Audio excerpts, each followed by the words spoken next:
देश देख चुका कि कैसे पीएम मोदी के नेतृत्व में भारत ने पाकिस्तान को बुरी तरह धोया ऑपरेशन सिंदूर में। ऑपरेशन सिंदूर के बाद देश ट्रंप से टकराने में भी पीएम मोदी का दमखम देख चुका है और कुछ दिन पहले ही पीएम मोदी ने जीएसटी के रेट कम करके लोगों को बड़ी राहत दी। इसके अलावा बिहार के लिए पीएम मोदी ने जो बड़ी बड़ी घोषणाएं की हैं, जो नई नई स्कीम्स शुरू की हैं, उसका भी चुनाव में दिख सकता है असर। यानी कुल मिलाकर बिहार चुनाव की तारीखों से पहले पीएम मोदी ने पूरा गेम सेट किया है बॉस। अब उसका रिजल्ट आएगा, क्या आएगा, इस पर चर्चा होनी। दूसरी तरफ इंडी गठबंधन और राहुल गांधी है। यह चुनाव इंडी गठबंधन के साथ साथ राहुल गांधी का भी भविष्य तय करने वाला है, क्योंकि इंडी गठबंधन का चेहरा बने राहुल गांधी लगातार पीएम मोदी से हार रहे हैं। बिहार का चुनाव इसलिए भी इंपॉर्टेंट है क्योंकि बिहार में नीतीश कुमार है। वो नीतीश कुमार जिनके लिए विपक्ष यही कहता रह गया कि अरे नीतीश जी तो आज पलटी मारेंगे, कल पलटी मारेंगे, नरेंद्र मोदी की सरकार गिरा देंगे। लेकिन बॉस, बिहार में एनडीए ने बाजी मार ली, पलटी तो नीतीश कुमार ने नहीं मारी। विपक्ष के बचे खुचे अरमानों की भी हवा निकल जाएगी चुनाव में, यह एनडीए दावा कर रहा है। चुनाव की तारीखों के ऐलान के साथ ही कैसे बिहार में सियासी संग्राम शुरू हो गया है, आज आपको वो बताऊंगा। लेकिन पहले उससे पहले बिहार में चुनाव की तारीखें क्या हैं, जरा उसके बारे में आपको बता दूं। चुनाव आयोग ने ऐलान कर दिया है बिहार की कुल 243 सीटों पर 2 चरण में वोटिंग होगी। पहले फेज में 6 नवंबर को वोट पड़ेंगे, 18 जिले, 121 सीटें। दूसरे फेज में 11 नवंबर को वोटिंग होगी, 5 दिन बाद 20 जिलों की 122 सीटों पर वोट पड़ेंगे और मात्र 3 दिन बाद 14 नवंबर को रिजल्ट घोषित हो जाएगा। बिहार में इस बार के विधानसभा चुनाव क्यों खास हैं, चुनाव किन मुद्दों पर होगा, चुनाव की तारीख को लेकर तेजस्वी, कांग्रेस, अमित शाह क्या बोल रहे हैं, और इसको लेकर जो हमारे पास पोल ऑफ पोल्स है, जो अभी शुरुआती सर्वेज हो रहे हैं, वो बिहार की क्या जमीनी हकीकत बता रहे हैं। प्रशांत किशोर क्या कर पा रहे हैं, ओवैसी क्या कर पा रहे हैं, एनडीए को कितनी सीटें, महागठबंधन को कितनी सीटें, ये सब आज आपको दिखाऊंगा। लेकिन पहले आज तारीख का ऐलान हुआ चुनाव की और कैसे बवाल मच गया, एक झलक देखिए।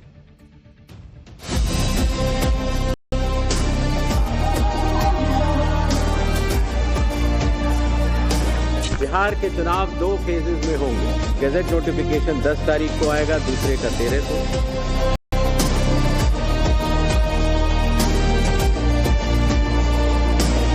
ज्ञानेश कुमार जी, आप नई नई टाइयां खरीद के यहाँ पटना में लोगों को गुमराह करने के लिए आ रहे हैं। 2025 मैं 225, ये मेरा टारगेट।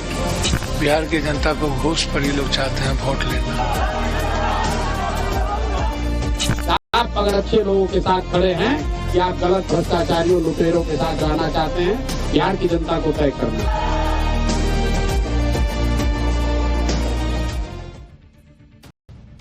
बिहार का चुनाव इस मायने में बहुत दिलचस्प है और बड़ा इंपॉर्टेंट है क्योंकि यहां पर सबका जबरदस्त टेस्ट होना है। भाई आप देखिए ना, इस चुनाव में नरेंद्र मोदी और नीतीश कुमार डिफेंडर हैं। उनका टेस्ट है कि वो अपनी जो उनकी सत्ता चली आ रही है उसको डिफेंड कर पाते हैं कि नहीं कर पाते हैं।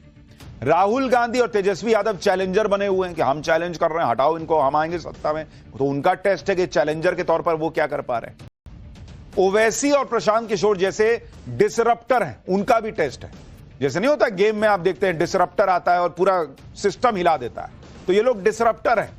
और अगर ये डिसरप्शन पैदा करेंगे तो किसके लिए फायदा होगा, किसके लिए नुकसान होगा, ये बड़ा सवाल है। इन्हीं सब पर पूरे चुनाव का फोकस है।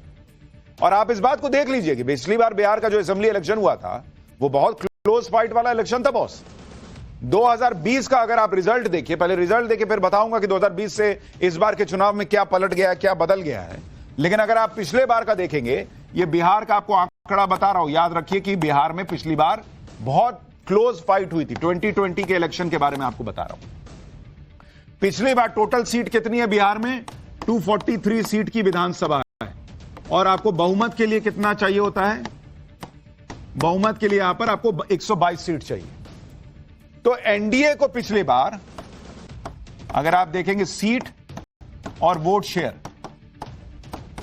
ये अगर आप दोनों का कंपेयर करेंगे, एनडीए को पिछले बार सीट आई थी 125 और वोट शेयर था 37.26% एनडीए का।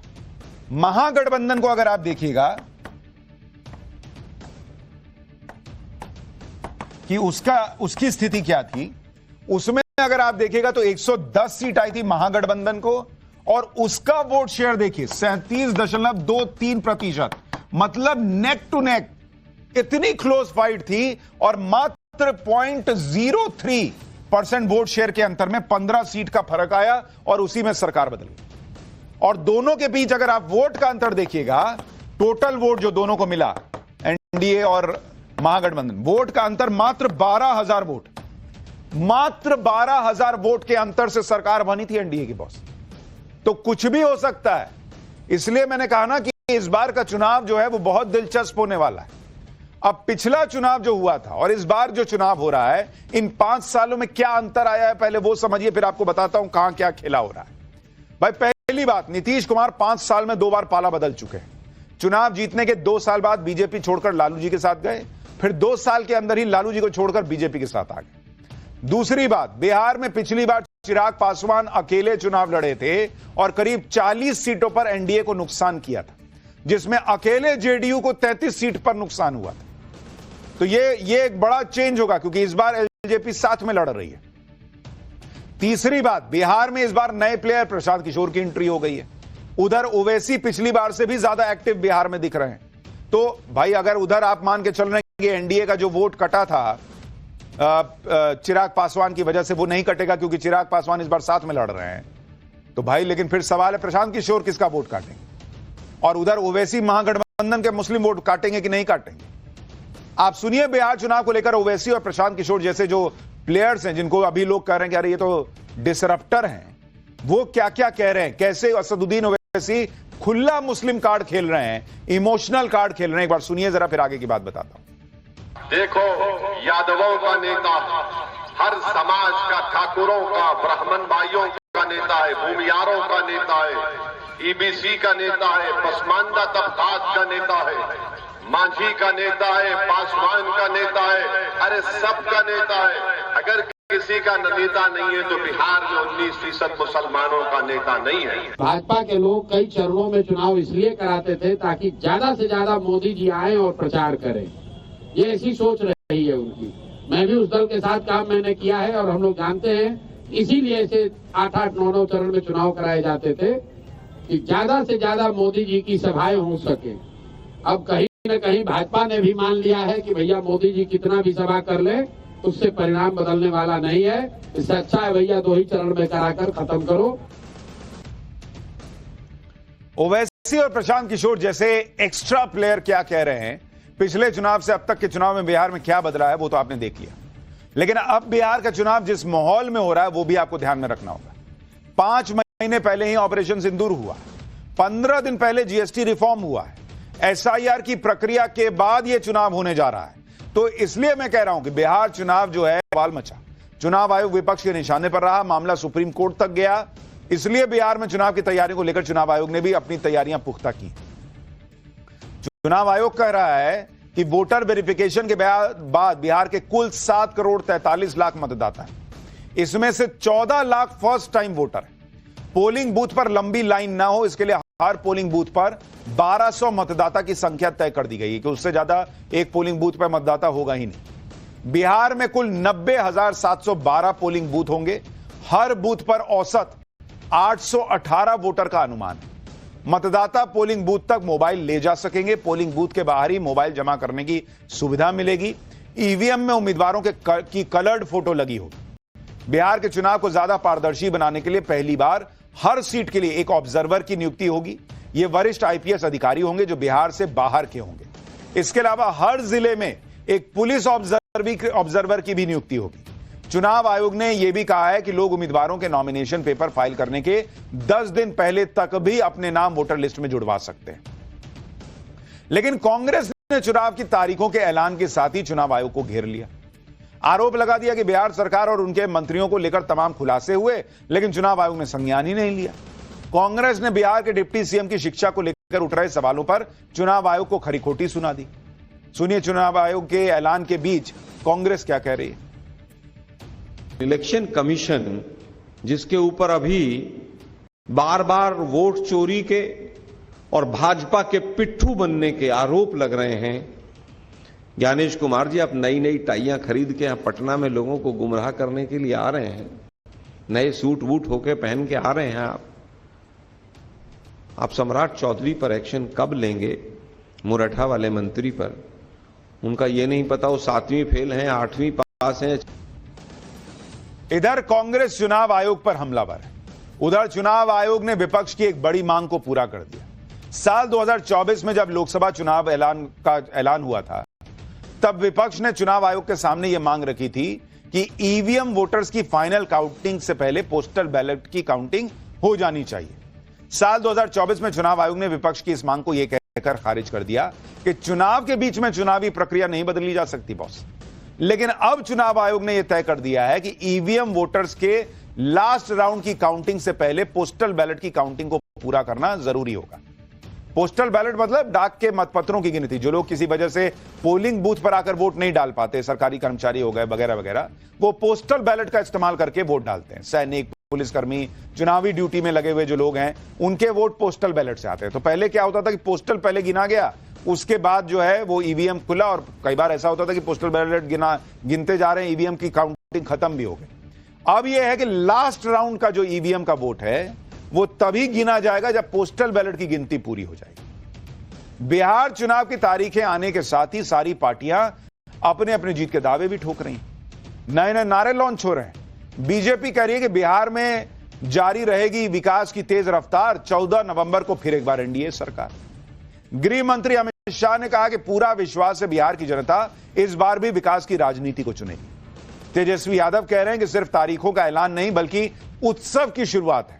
20 साल बाद ऐसा महा त्योहार आएगा जो समस्त दुख तकलीफों का हरण करेगा। कांग्रेस ने नारा दिया है कि वोट का अधिकार बदल दो सरकार। यानी चुनाव की तारीखों का ऐलान होते हर दल अपनी जीत के दावे में भी लग गया।